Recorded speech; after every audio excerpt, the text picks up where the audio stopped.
Providence.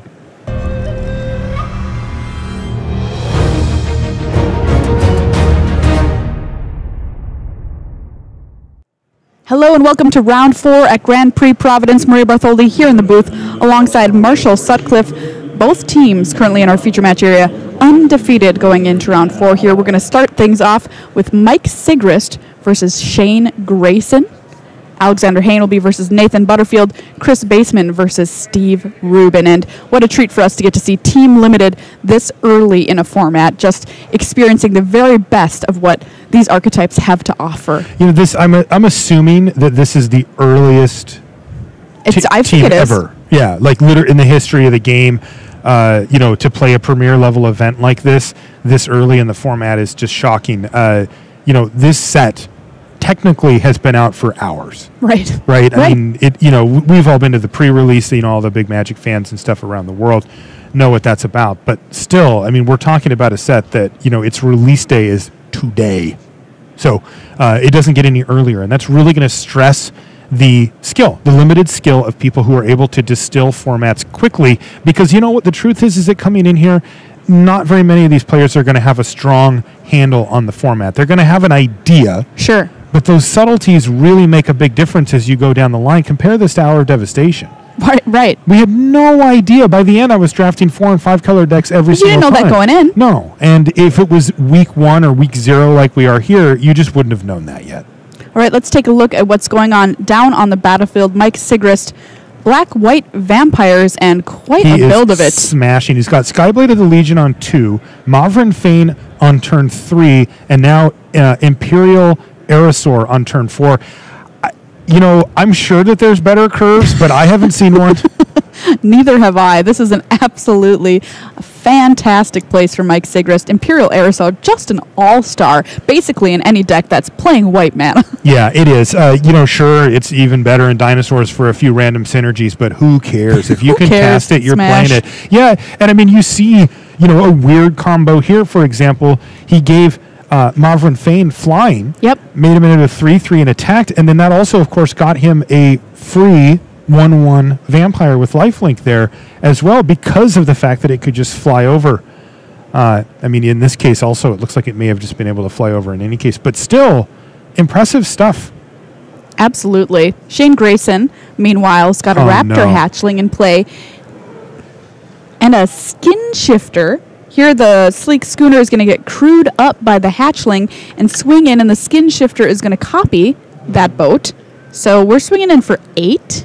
Yeah, Telenoli Skin Shifter is interesting. It's effectively only an attacking card, right? It's an 0/1 for 3 mana if you're not attacking, and that is, painfully horrendous. But if you are able to put out some type of nice big attacker, like the Schooner here or something along those lines, it can hit pretty hard and with haste for only 3 mana.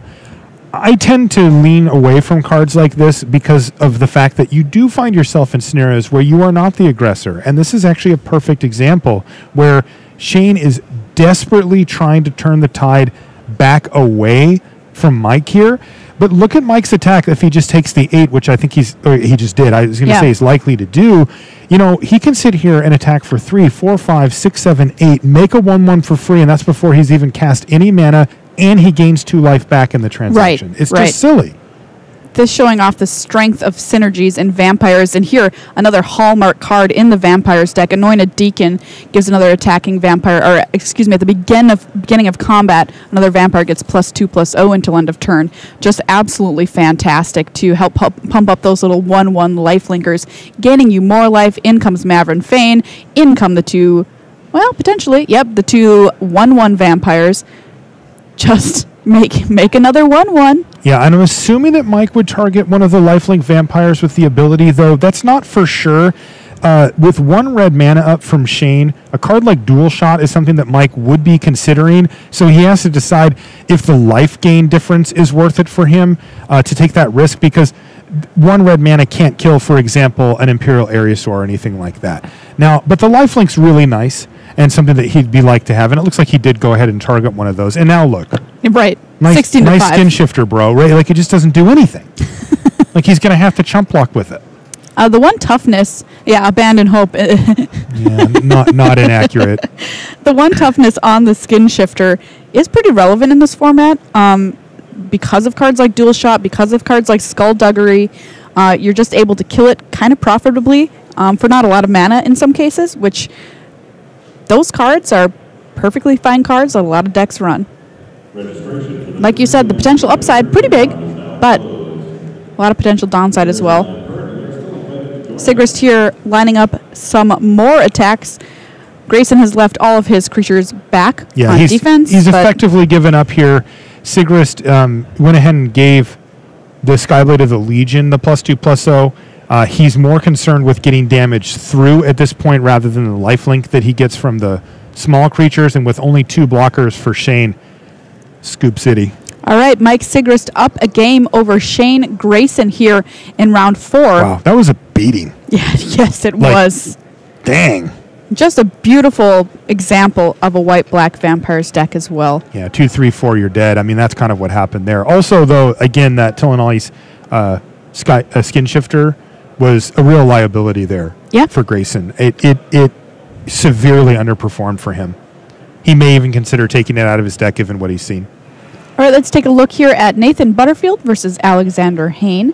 We've got blue-black for Alexander and green-blue for Nathaniel, and we can see a Jade Guardian equipped with One with the Wind. Hey, that's one of your favorites, though. Right now, it looks like it's just facing off.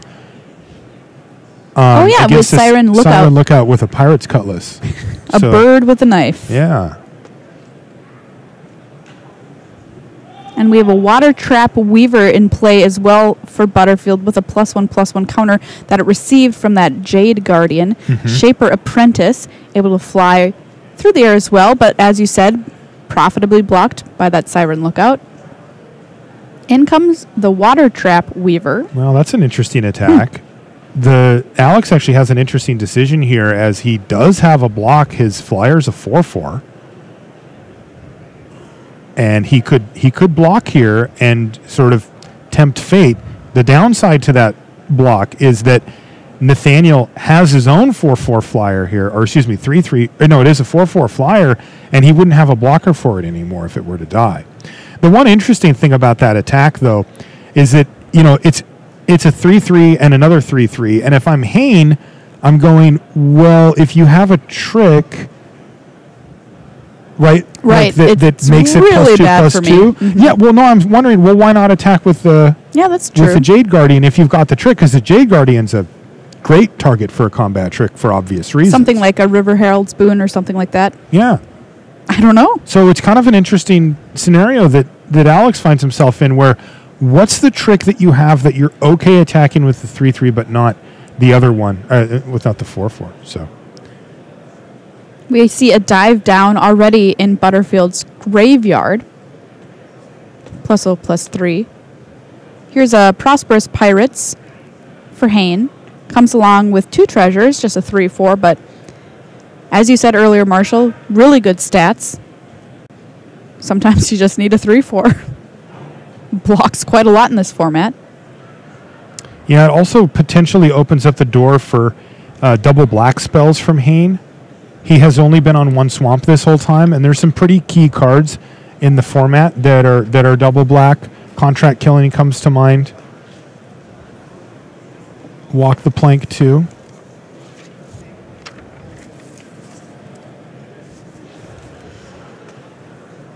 There's a look at Contract Killing. How many of these would you put in a deck, Marshall? Probably 3-ish.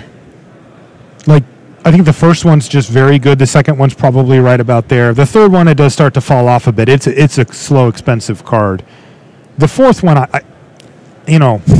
I feel like that's really, you've started to take a hit for including 4 of them in your deck. The fourth one, you've made it a career. Career killer? Yeah. Yeah, I guess by the time you've already cast 3, you could probably retire off of all the treasure, and you just don't need the 4th. Why take the risk? You've got to live with yourself, Marshall, and what you've done. Yeah, well, I've got a lot of treasure, so. So no problem. All right, Nathaniel going to swing in here with the Shaper Apprentice, as well as the Jade Guardian, which is equipped with some wings. In comes the Siren Lookout, jumping in front of the Apprentice here. Crash the Ramparts from Nathan, giving it +3/+3 and Trample. Yeah, this is a huge attack here for Nathan, or for Nathaniel. He's going to just run over Alex's best creature and maintain his Air Force with a 4/4 flying hexproof. It's going to be pretty tough for Hayne to deal with that on a 3-turn clock now. An update here from Table C. Chris Baseman up 1 game over Steve Rubin. Vanquish the Weak from Hayne on the Water Trap Weaver. Bye-bye. And lining up an attack here, we put the Pirates Cutlass on the Shipwreck Looter. In comes the Looter as well as the Prosperous Pirates. Now this is how you see professionals 6. get themselves out of messes, because he's attacking for, 7 damage Yeah, here? 7. So he's going to knock him down to 5 and put him on a 1-turn clock, meaning that now all of a sudden Nathaniel's 3-turn clock in the air doesn't look so good. So that Vanquish the Weak was a huge play for Hayne there. Ooh, Colossal that Dreadmaw. changes things. The real question here is, do you attack? And I think I might actually attack there, though it's pretty risky. If he leaves back his 4/4, it's a much, much safer play. If he does attack, he knocks him down to 8 and then has lethal the next turn and can start forcing chumps in case something like this were to happen. Depths of Desire will bounce the Colossal Dreadmaw back to Nathaniel's hand. Hayne will net another treasure and swing in with both of his creatures. Once again, an attack for 7. Yeah, this is a beautiful move, though, by Hayne, because what he's done is he's put the Pirates Cutlass over on the Prosperous Pirates, which makes it lethal on its own and means that he gets to attack with the Shipwreck Looter for free. So now Nathaniel's going to fall down to 3 and have to chump block. All right, in comes the Dreadmaw again, and we'll have to pass the turn back. This is a hold your breath moment here. He can attack for non-lethal. No, I'm sorry. He's just got lethal. He needs a green. He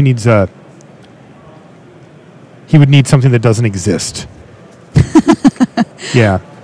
All right, Alexander Hayne taking down the first match Hey, Deckless. there versus Nathaniel Butterfield. I am curious to see what Hayne has as far as double black spells go, so I'm going to look at that while we switch over. All right, we're going back over to table A. Mike Sigrist currently up again versus Shane Grayson. Both teams undefeated here in round 4.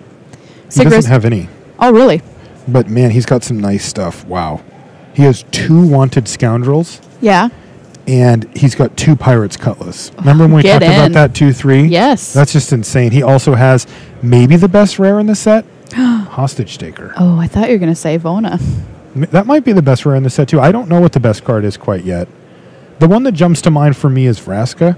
Yeah. Yeah, I think that probably will end up being the best one, but there's a few others in contention. Regisaur Alpha comes to mind. Vona, like you said, Hostage Taker, so...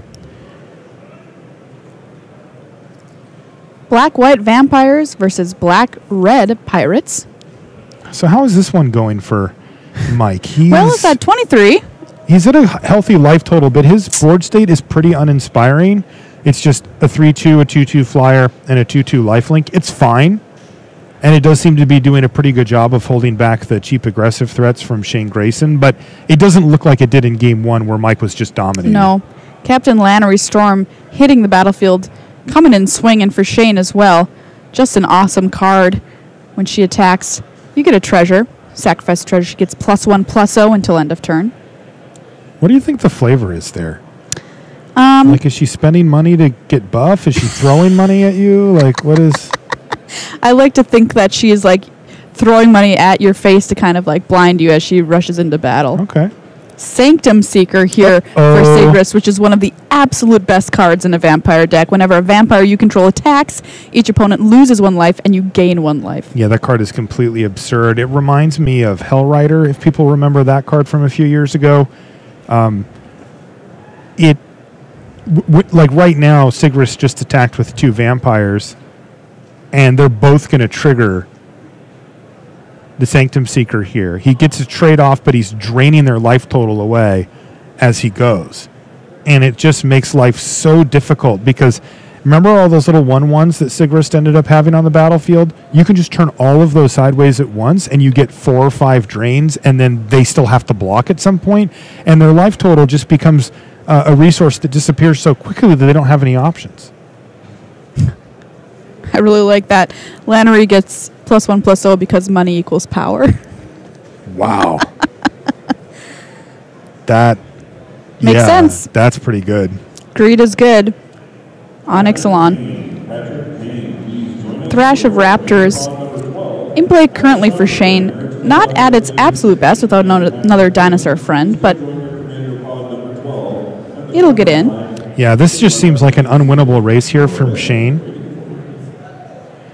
And he's Sanctum Seeker, just a beating. Well, how about his own? Now, it's clearly not as good on Shane's side, but it does show the power level of Sanctum Seeker that Shane's willing to run it with effectively no vampires in his deck. It's that good. And it is. He's completely correct to do so.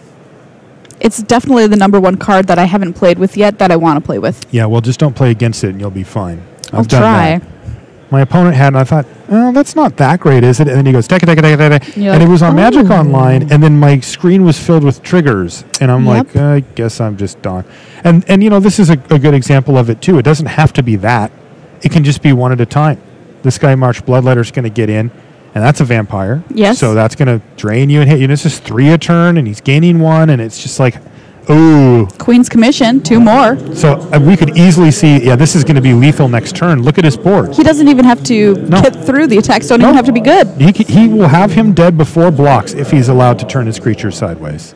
Dual Shot there, a nice little card from Grayson, taking care of those 2 1/1 lifelinking vampires. But the problem is that he still doesn't have a blocker for the flyer, so Sigrist still has the ability to just turn everything sideways, drain you for 4, put you at 2, and hit you for 2 in the air with the Skymarch Bloodletter.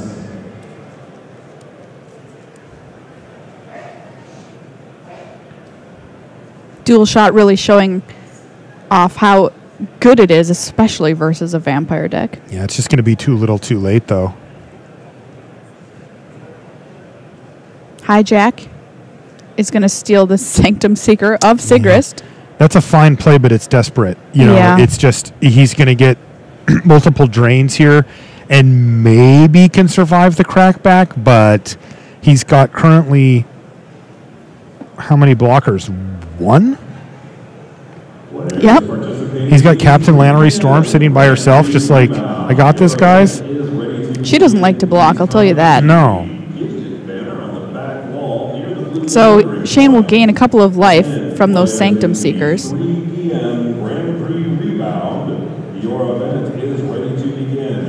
Yeah, this one seems to have really slipped away from Shane and from Lannery. Mo money, mo problems, I guess. Sigrist is a very thorough Magic player, though, and he is going to make sure that he doesn't just jump to the obvious conclusion. Like, he's looking at it like, maybe I should actually double block his copy here. Oh, excuse me, he'll gain 4 because of the double triggers. That's right, yeah. He's getting multiple triggers, but it's not like it's actually threatening Sigrist's life total.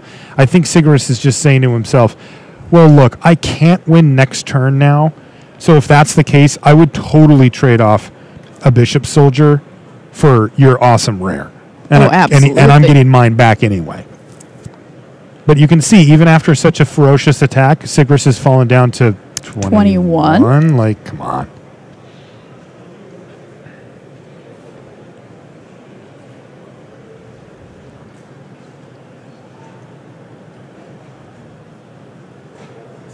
Sigrist adding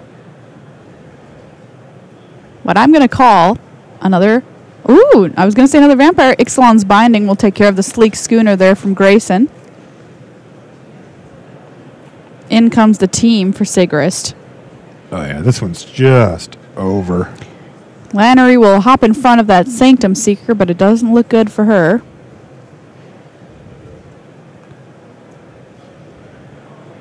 The attack not only does damage, but also drains Shane. There's the hand. Mike Sigrist takes down this match against Shane Grayson 2-0. That was a beating. It sure was. Because that game didn't end up being particularly close, and the game before it was even less close. Let's check in here on Table B. Alexander Hayne versus Nathaniel Butterfield. Hayne up a game currently. Hostage Shaker, as you said, one of the best cards in the format in play for Hayne. flying branch walker for Butterfield, as well as a water trap weaver. You know, I played a draft against somebody online that had, I want to say, 4 water trap weavers. Jeez. Did you win? No. I didn't think so. Certainly did not. That sounds like a beating. Hayne will swing in here, play a water trap weaver of his own, keeping that branch walker locked down. Oh, but dive down's going to have something to say about that. +0, +3 in hexproof until end of turn. Curious what the hostage taker took. So am I. I mean, could be either of those blue cards, really. Well, or sorry, no, we saw him play the water trap weaver. It could be the Windstrider, but it could be. They both have white-backed sleeves, but it looks like those were all Alex's cards. So it might have been something that he played and then it died. Sure. All right, one game apiece there. Hayne versus Butterfield. Baseman currently up 1 game versus Steve Rubin, down at the C player slot. Oh, spoke too soon. Steve Rubin picks up game number 2. So both of these matches going to the deciding game for both Hayne, Butterfield, and Baseman, Rubin. Yeah, Butterfield and Baseman need to win, both of them, if they're going to take down this round. That's going to be a tall order. Oh, sure is, especially against those 2 players that we see there on the right side of our screen. But still, it's one game. Yeah. Twice. But when you're standing down, even the best player in the world, you can win a game. It's, you wouldn't favor yourself over 100 games, but in one game, what is the percentage here? 60-40 or something along those lines in favor of the other team. So it's not out of the realm of possibility with a good draw and some tight play that Nathaniel Butterfield and Chris Baseman could win their games. They're just, less likely to than their opponents. And you can see both teams have had their third teammate kind of scoot in there to be able to give them both advice during the games. I don't know. How do you feel about that, Marshall, having your teammate help you out? Is it distracting for you, or is it something that you would like getting? No, I do like it. I think that, as long as my opponent or my teammate understands like what I'm trying to do and doesn't interrupt me, I'm fine. But if there's like a spot check or just a, hey, make sure you remember this, or hey, remember we saw this card in game 1, that kind of thing, I find that helpful because, there's always something that you miss or that you didn't keep up on. It's just I don't like I firmly believe in letting your teammate play their game and just watching. But, if you want to just say, let's not forget about blankety blank, or maybe you look at them in the tank on a position and you say, are you considering if they could have Bright Reprisal? Have we seen that card yet? Just little things like that to maybe shift the decision making a little bit. But for me, I'm not going to be on a team with somebody who I don't trust to just play well and do their best. And in my mind, I've kind of made that decision before we sat down to play that, hey, I'm riding with you. Right. And look, if you lose, you lose. If you make a mistake, you make a mistake. I probably will too at some point, but you're what I got, and I've seen too many games get completely derailed by people trying to help, and it ends up being that too many cooks in the kitchen. Yeah. Too many cooks. Don't get that in my head, by the way. Sorry. I realized as soon as I said it and I saw your eyes kind of glaze over. Smarf was great. But yeah, but I actually have seen that because one of the things that I've noticed after having watched a lot of friends play a lot of matches online and of course just commentated a lot of matches is that there is some element of play style that does get put in about the way that people approach Magic. And I found that if you mix it with another one, you usually end up with a lower skill level than if you just let the person do their thing. Right, because concentration and getting it broken in a game of Magic is real, and you've got to be worried about it too when your friend is playing. But as you can see, mulligan decisions I think is one of perfect time for it. The best times to reach in and help your friend out. Yeah, you're totally right. That is a absolutely perfect time because it's pretty subjective, or objective. It's just like, hey, what do we like here?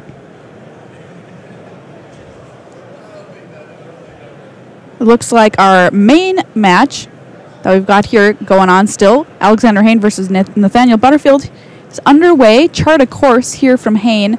It's not going to get a raid trigger off of it, but still gets to draw 2. We'll have to discard 1. Not a great start here for Hayne. We saw him come out a little bit quicker with the blue-black Pirates deck here, and this is a signal that he may be light on black mana. Discarding their Dire Fleet Hoarder. Yeah, which would be a pretty reasonable play. The only other reason he may discard it is if he does have black mana, but that he's got plays for the next 2 to 3 turns where he wouldn't be able to fit in Dire Fleet Hoarder, then that would be less useful. There's the black mana for Hayne. Wanted Scoundrels, right on time. Does have a 2-drop. Little late to the party, but not too bad. 4/3 for 2 mana when it dies. Been good. Butterfield gets 2 treasure. Yeah, it's a really big question. If it, how good is it going to be if your opponent's able to kill it and get 2 treasure? That is the question, absolutely, because we know that a 4/3 for 2 mana in a relevant creature type is powerful. That we don't need that question answered. What we need to know is how bad is it? Right. If Butterfield just kills this right here and gets to just slam a 6-drop next turn or something, right? Pretty bad. Yeah, if that's the case, if that's really bad, then Wanted Scoundrels goes down in value significantly. If it's not, if it's they got their one shot, sure, whatever, then, Scoundrels goes up. I've been pro Scoundrels. Pro Scoundrels? So yeah. Vineshaper Mystic into play there for Butterfield, making itself a 2/4 and giving a +1/+1 counter as well to the Shaper Apprentice. In comes the Wanted Scoundrels 4/4. Yeah, the Apprentice also gets flying because the Vineshaper Mystic is a merfolk, and that is a very strong play for Butterfield, who now really just needs to either delay or get rid of the Wanted Scoundrels. If he does, he's very far ahead on board at this point. Vineshaper Mystic, just one of the absolute all-stars in a merfolk deck, which needs a little bit of help to get through in the later game, become unblockable, gain flying, that sort of thing. And those +1/+1 counters are exactly the kind of thing you want to be doing. Yeah, this is a big play here from Hayne. Perilous Voyage will bounce the Shaper Apprentice back to Butterfield's hand, and Hayne will get to scry 2. Yeah, and Hayne also, you'll note, did this on Hayne's turn. This is his main phase, his second main phase, and he's just doing that to play around some of the cards that we already saw from Nathaniel that can protect his cards. Sure, Dive Down, something like that. Yeah, Dive Down was the one we saw, and then there's also a possibility of a Spell Pierce, though I wouldn't say it's super likely. So that's a smart play from Hayne because he knows he needs to get that pressure off the board. Top. Hey, that's good business for him. Wow, and there's the other Wanted Scoundrels. Nice. I played 2 Wanted Scoundrels in my pre-release deck, Marshall, and they were a liability. Really? Let me tell you. What kind of deck was it? Yes, it was a white-black vampires deck that I tried to make it as aggressive as I could, but it probably wasn't just aggressive enough. But oh boy, did they die and let my opponent play some big creatures early. Oh no. Yeah, that's tough, but especially in pre-release sealed, because people tend to be very greedy. Yeah. They're like, oh, I'll just play all my sweet rares or whatever. They splash a lot. They play expensive. Yeah, I could see how that might go badly. But I love a 4/3 for 2, so I mean, sign me up. Did you go undefeated at all your pre-releases? Maria, I didn't lose a game. Wow. I played 2 pre-releases. I played a 2-headed giant and an individual one, and I just ran it through. I'm like, okay, I guess I just don't lose in this format. That's insane. Yeah, it was awesome. My pre-release deck was dumb. Which one? The first one. The first one? The other one was 2-headed giant, also very dumb. But the first one was just, I had Regisaur Alpha, I had Watley. It was just, yeah. Yeah, we see in Butterfield's hand, one of the reasons we've been watching people play blue-green, at least so far today, One with the Wind. Card is very powerful. It's somewhat risky. This is a big turn here for Hayne. If he can kill that Vineshaper Mystic or just get it out of the way, he can take half of Nathaniel's life total in one fell swoop. If he cannot, it's actually just stopping attacks. Like Right. it's just bricking these two guys. So this is a big turn to see if Hayne has some type of bounce or removal spell, of which black and blue are rich with in this format. So this is big. All right, we're going to see here Alexander Hayne. He's going to smash in or not. He just passes the turn back. Wow, land go from Hayne? Nothing? We do know that he scryed 2 to the top, though, so he drew something that he wanted. Yeah, great point. There's just no way. And if I'm sitting in Nathaniel's seat, I'm just scared now. Oh, Like, now I'm oh, thinking that's no. definitely getting bounced back to my hand. There's no question about it. I mean, the question is, wouldn't he have done it on his main phase? Yeah, to so he could try? get for 8. Yeah. Right, because, I mean, he could hope that Nathaniel taps out and has the shields down. But if he just simply doesn't do that, then he gives up 8. Like, that's a lot of damage to give up. Good point. Counter spells are certainly possible here. Merfolk Branchwalker, the play explored, revealing a land. Shaper Apprentice into play as well. As usual, you don't want to hit a land off of your explore creatures. There's a few times where you do, but you're usually in trouble. Every other time it feels so much better. Somebody says the Wanted Scoundrels looks like us, Marshall. You just need a sweet goatee. Looks like us? I need an eye patch and a goatee and a scar? We can work something out. Which one are you? Definitely the one with the eye patch. Wait, so I'm the pretty one? Yeah. I don't think that reflects reality particularly well. I don't know. I feel like I'm more like a charging monstrosaur. I don't know. Do you have Halloween costume plans already, Marshall? No, I don't. I hate Halloween. Vanquish the Weak here for Hayne on a Shaper Apprentice. Destroy target creature with power 3 or less. That was on end step, so we know a little bit about what Hayne was up to there. Still, he's facing down this really annoying Vineshaper Mystic. That's what's holding back his really great attackers. He even got lucky that Explorer creature there missed and hit a land so that it can't trade if he is able to get rid of that Vineshaper Mystic. Yeah, it's currently a 4/6. Able to easily block those Wanted Scoundrels.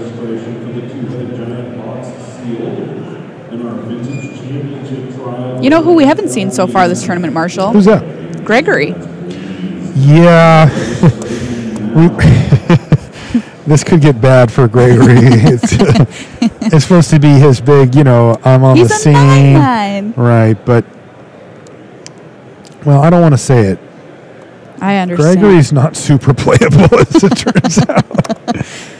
Pirate's Cutlass will allow one of these Wanted Scoundrels to get in for an attack here up to Butterfield to see if he wants to trade off that Mystic or not.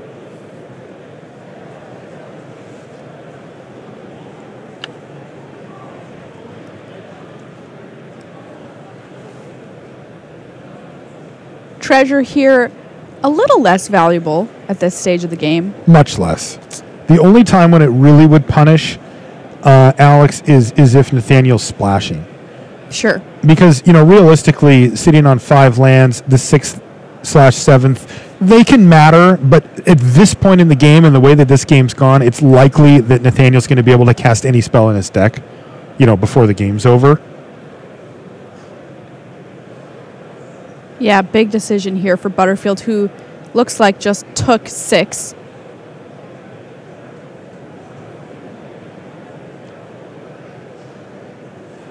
Instead of trading off that Mystic. Follow-up play from Hayne is going to be to move that Cutlass over to the other Scoundrels. No play here from Butterfield. So he's going to need to come up with something like, if Alex gets to just keep on bashing, this is not a tenable situation for Butterfield.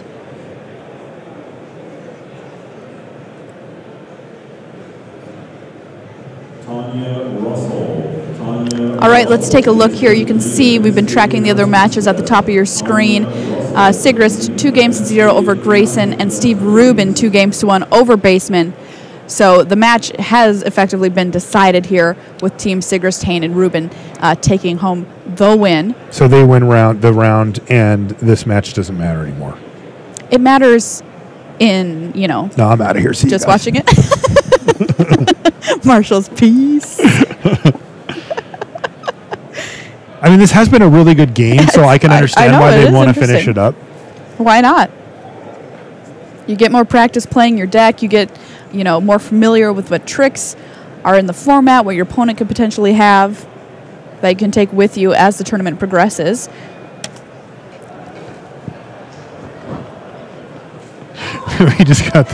we got the deck list. That's great. Just dropped on our table. Yeah. Rude, Rich Hagen, rude. Shapers of Nature here for Butterfield, one of the absolute premier cards in a green-blue Merfolk deck. Jade Guardian's bashing. Jade Guardian's into the fray as well. Which is kind of interesting because the Shapers itself can't actually get it through the Pirate, so it's going to have to be some other type of combat trick. Crash the Ramparts? Is that what that's called? Crash the Ramparts, +3, and trample. Unfortunately. Just a trade. Yeah. That's the old reverse 2-for-1. Mm-hmm. And that stings. I mean, the problem is that Hayne can also just immediately replace that threat.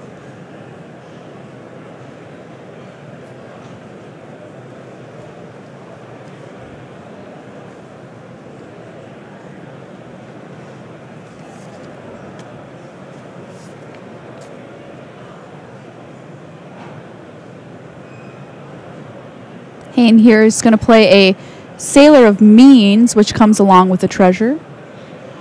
It's just a 1/4. What do you think its stats would be if it was called Mean Sailor? 4/1. Agreed. No treasure. What do you think its stats would be if it was called Sailor of Memes? It would just have a cat head. That's what I kept saying in my head every time I read it. That's great.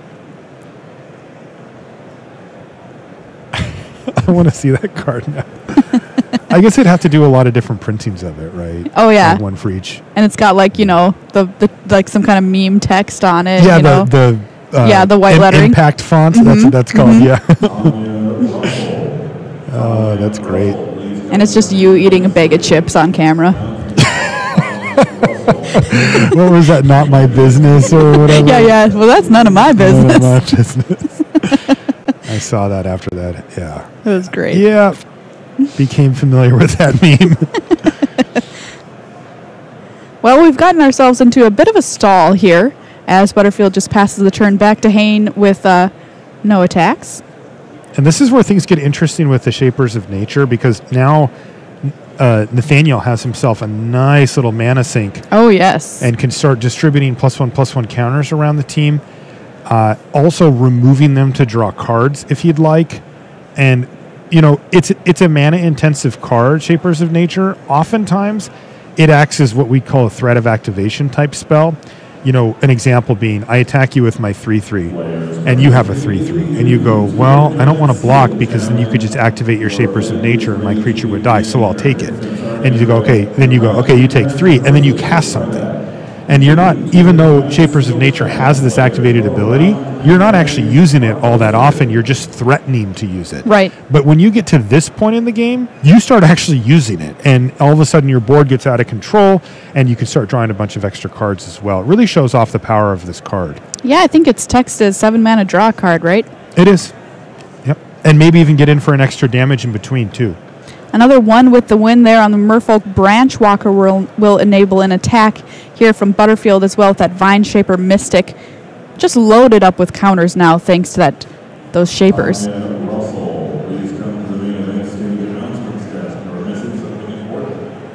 So certainly breaking up the stall a little bit here for Butterfield.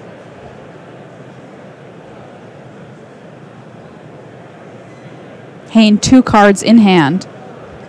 The other tension we have to keep an eye on here for this particular match is if one of them gets hungry and wants a sandwich and just decides, okay, I'm just going to go now. You know what? I'm hungry enough. You got it, buddy. Windstrider flashed in there for Hayne. Do you just want a sandwich, Marshall? Getting there. Yeah. It's about sandwich o'clock here. Yeah. In Providence. Do you have a sandwich? No, but I do have some cheddar bunnies. What is that? They're like, those crackers you got. Yeah. That's close enough to a sandwich.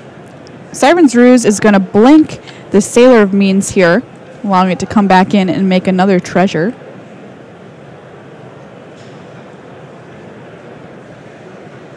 And because you control a pirate, draw. Players participating in the 1 p.m. Modern Challenge. Your round 3 pairings are posted. Again, players in the 1 Yeah, it doesn't look like Hayne is in a good position right now. No, the Shapers of Nature is just dominating the board at the moment, and these are underpowered plays from Hayne, whose deck tends to play out, it seems, a little bit more like a tempo style deck where they try to just temporarily get rid of your creatures. And by the way, Nathaniel has just boldly held on to that dive down for, I don't know, 7 or 8 turns in a row. If you noticed earlier in the game, he was leaving up blue mana every turn for it. Sure and enough. He finally uses it. Effectively countering that ability from the Water Trap Weaver. Wanted Scoundrels, however, hitting the red zone here for Hayne. Looks like the Branch Walker is just going to jump in front and chump.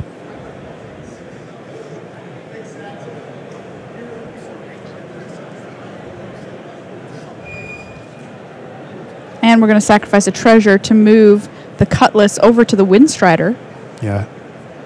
Alex is trying to be as efficient as possible to keep his board state intact. He's at 5. Strider now a 5/4 flyer.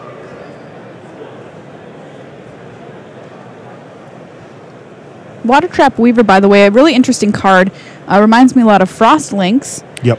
From previous Magic sets. However, it's also a Merfolk, so it's got an extra bonus for Merfolk synergies as well. Quite a few bonuses too. That being targetable by numerous things. That's very good. Frostlinks was already a pretty good card too. Oh yeah, it was great. I mean, these are all just like horrific stand-ins for Mana War, but you do what you got to do. Oh, it looks like he's actually going to start drawing some cards. Oh, here. nice. I like that. Once the engine gets rolling, like you said, he could just pay 7 mana, draw a card. And the more that you draw those cards, the more land drops you hit, and the more likely you'll be able to do maybe 2 things in a turn. Like put a counter on, draw a card, and then put another counter on, or draw another card. Those type of effects start happening. And at that point, it's just a runaway train. Never coming back. I was going to sing the next part, but it doesn't actually make sense for... So what's going on? Yeah, because you're definitely on the right way if you're on that particular train. Yeah, so the player's just playing this game out for fun here. For the thrill of competition. Yes, the thrill of competition and pride, Marshall, pride. Yeah, that's right.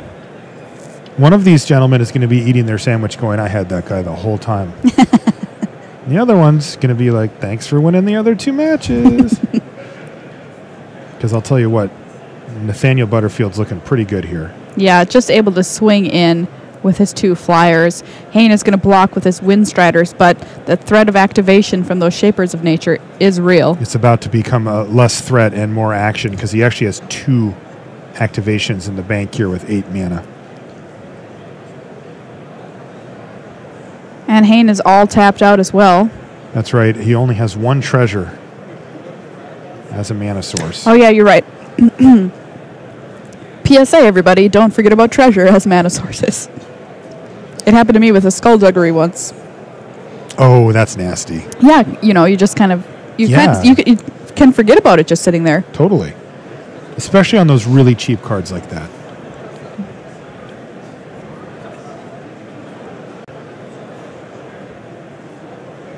All right, there is the handshake.